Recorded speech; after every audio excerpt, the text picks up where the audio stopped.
Well, hello. Today I'm going to do the video that nobody asked for. I'm going to compare the Parker Ellipse with the Waterman Carène. So, let's dive into it. Alright, so we have here the Waterman Carène and the Parker Ellipse. The Waterman is here, the Parker is here. So one thing that stands out right away is the Parker Ellipse has the Parker arrow clip. The Waterman has just a regular hollow clip. I don't know. If we look at the Parker, it's got kind of a shimmery finish. I don't know. Definitely some curves and so on. If we look at, who cares? If we look at the Waterman, it's got a little bit more texture to its finish, and kind of the Carène thing going on, a ship's hull. I think if I put it like this, it's supposed to be a ship's hull. No, like this. So there you go. Now, if we uncap, put that away, if we uncap both pens, the Waterman has an inlaid nib. The Parker, it's, definitely a distinct separate nib. Both are gold nibs. The Waterman does have a broad nib. The Parker has a medium nib, but so be it. There we go. And if we open them up, they would both have converters. So let's take a look at how they write. Alright, so we have the Waterman Carène versus the Parker Ellipse, and I think one thing you see right away is the Carène has a much more interesting ink in it. So the Carène has, put a WC so you know which pen. This is full of diamine, skull, and roses.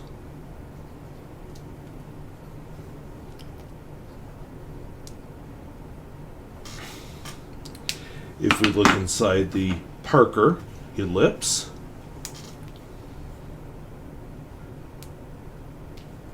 it's Pilot blue-black.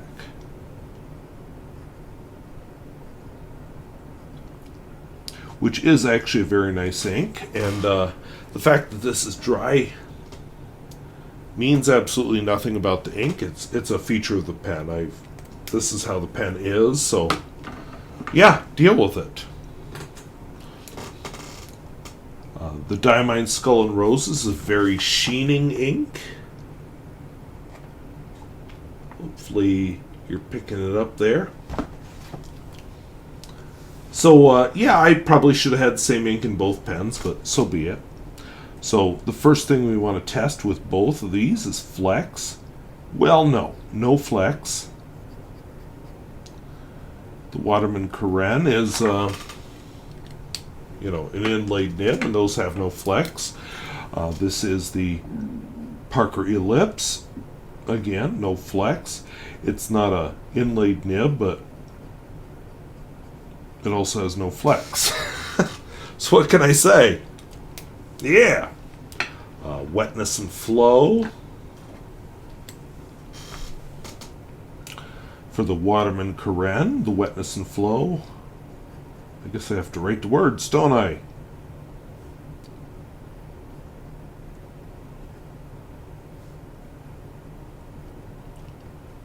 That is a flippin' wet pen. And the Parker Ellipse.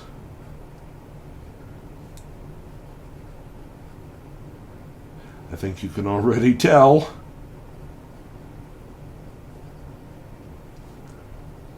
Not so wet and flowy. The smear test.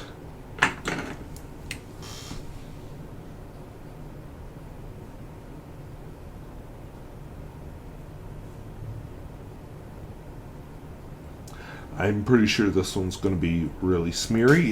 Yep, that puppy is. And the other one I'll have to do with a different finger. Parker Ellipse smear test.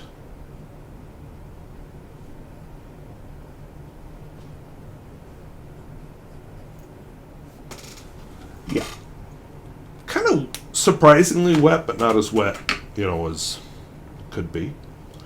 And finally, reverse writing. So the Waterman Carène with reverse writing.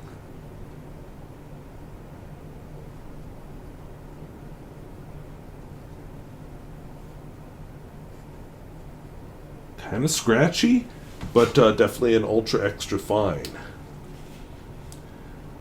Oops, catching on something here. Trying to move this over. And the Parker Ellipse.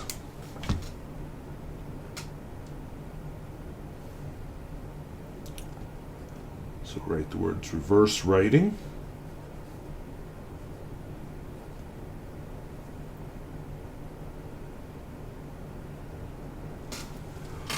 Definitely more consistent, but definitely a extra fine.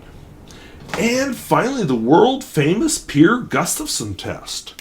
So we'll do the Waterman Carène first.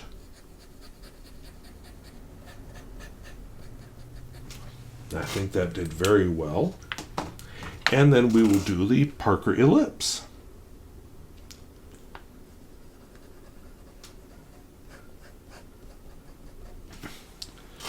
Okay, a few skips there. But on the whole, I think it kept up, so not bad. So I'll tell you the truth. I did a lot of writing last night, just kind of writing for me, not for you, not for anybody to see. This Parker Ellipse was my beast of burden. I used it, and it was awesome for that. The Waterman Carène sat there. So as far as I just want to write stuff, I don't care about how it looks, Parker Ellipse is the winner. As soon as I care about how it looks, the Waterman Carène is the winner. So, yeah, make of that what you will. So the Parker Ellipse was, 2000 to 2002 release from Parker that just didn't really take off. And you can see it's kind of weird looking.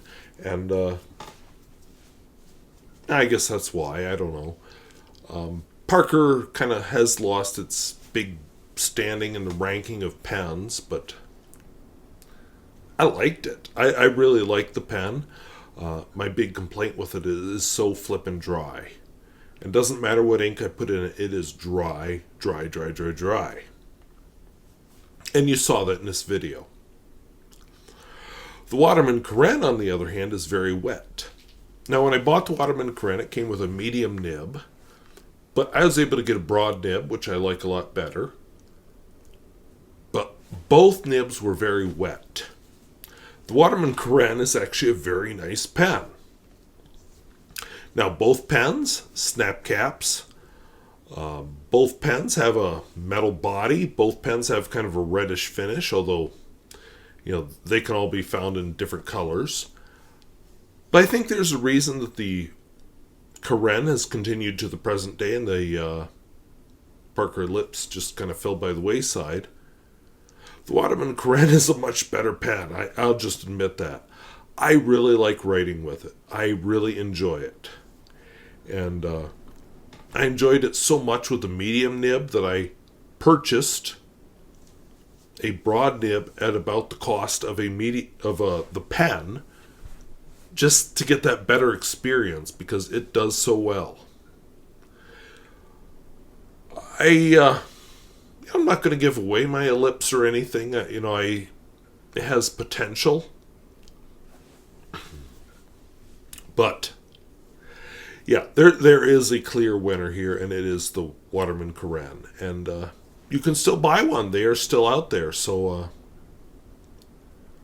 go out and buy one if you want a pen like this. I kind of like the inlaid nib. It comes in several nice finishes. I have the amber finish, but there are several more. And, just have fun with it.